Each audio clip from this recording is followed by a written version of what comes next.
having this conversation with an expert who is very sound in this field in person of Dr. Wisdom Enang. He joins us virtually to talk about self-defense at large. Thank you so much for joining us, Dr. Wisdom. Hi, good morning. Thank you very much for having me. Thank you so much. We're talking about self-defense. We've given a brief introduction in regards to that, but let's kick off very quickly so we can have time to accommodate all questions now. When we hear self-defense, what are the most common mistakes that people make in self-defense situations, and how can these mistakes be avoided or mitigated?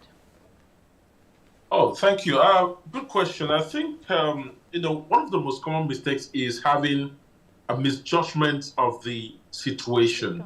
So when you're looking at the danger that you are, you have to look at, okay, so what is the best method to deploy?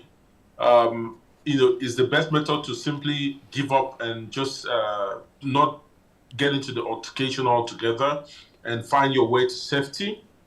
Is the best method to sort of put up a bravado and scare the people around there that are trying to attack you, or is it to respond with sort of a counter attack?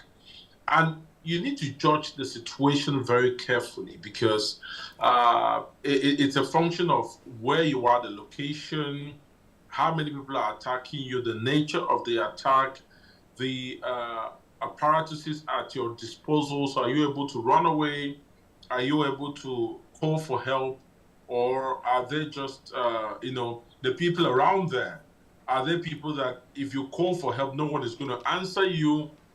Or if you call for help, the chances are you're actually calling one of the perpetrators or people that are sympathetic to the perpetrators around there. So it's the judgment call is usually the very first thing that you need to do. Ascertain very carefully which options are going to be most effective in your application. The other thing is training. If you're going for, for example, if the judgment call necessitates a close combat, for example, do you have the technique? Are you well equipped for that? And is it the wise things to do? Because, for example, if you have, let me give you a bit of context where I have had to use close combats personally. Okay. I was on Oshodi Bridge, and there was a go slow or traffic on the Oshodi Bridge, and I think one of the people, I was in an Uber ride, and one of the boys by the side of the bridge spotted that the car was not locked, and immediately reached out and it was a female driver. Okay. So he reached out for female driver's side of the car, while the other one reached out for my side of the car. And they simultaneously just popped the car open immediately and tried to reach in for the phones, because my phone was on the middle section, and her phone, of course, had the map in the middle section as well of the car. And they popped in. So at that point, remember, I'm at the go slow. They've already intruded into the car. I'm looking out for how many are there. Do they have any weapons? And I'm trying to immediately, there's no way to run to, really. So the only option I had there was to fight, but I had to make a judgment call. What do I need to do immediately to get this to an end and scare the rest away as quick as possible? And in that judgment, I needed to, as soon as they launched into the car, I needed to strike. And once they launched into the car, I made that decision. They had a knife on the other hand. I struck immediately, hit one of them. He fell flat on the floor, and the rest took off. And the go slow continued. By the way, the cars didn't move any faster. It still continued, but they took off immediately. Once they saw one drop to the floor, I closed my door. I didn't come out of the car, and the rest ran away and left him there. He crawled out and ran eventually. But that would have been a very different judgment call if I was in a place where it's an open place, I could run. I don't think I would have taken that option.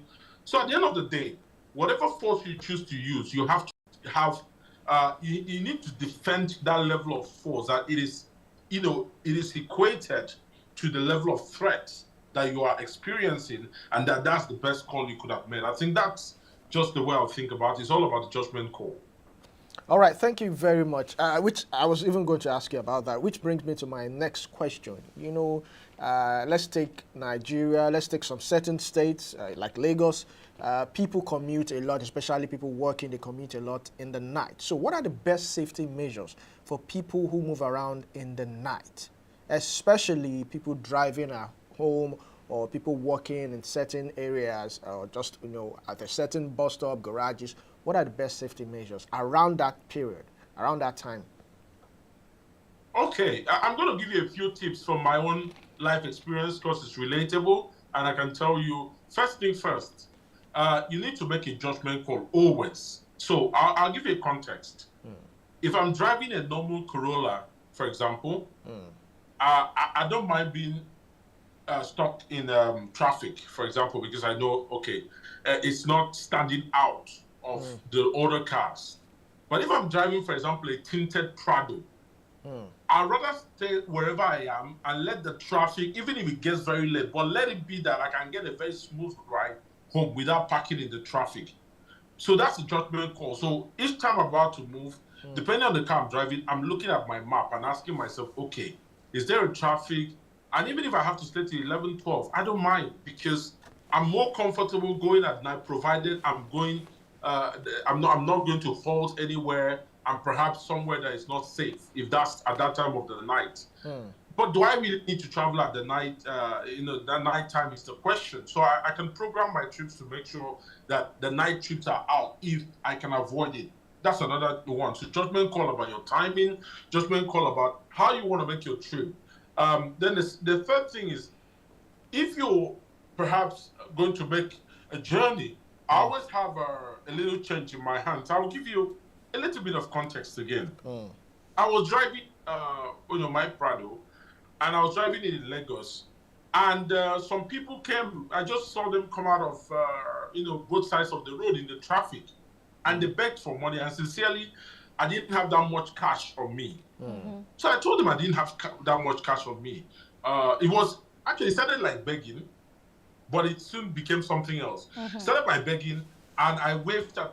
I didn't wind down. I waved that I don't have money. Do you know what they did? They immediately, two of them leaned on my side mirror and told me if I don't give them money, they will tear it apart, run into both sides of the road.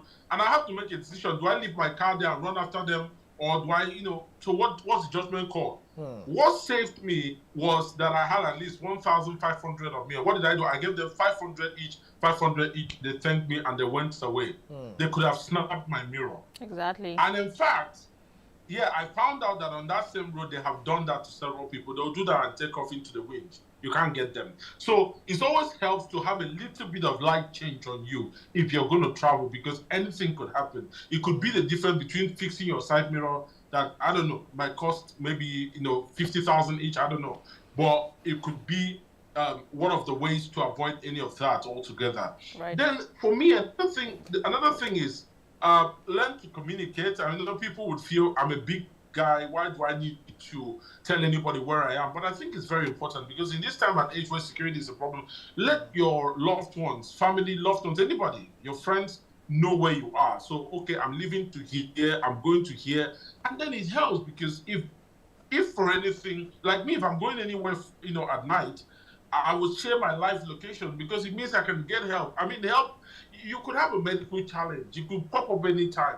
It could even be a challenge where you meet some people you're not supposed to meet, and then you end up going where you're not supposed to go in their company. So there's a lot of things, but there are safety tips, like I've just mentioned, that you can obviously take. And another thing is make sure your cars are functional. You don't want to drive with a car that you're managing, perhaps driving somewhere very late.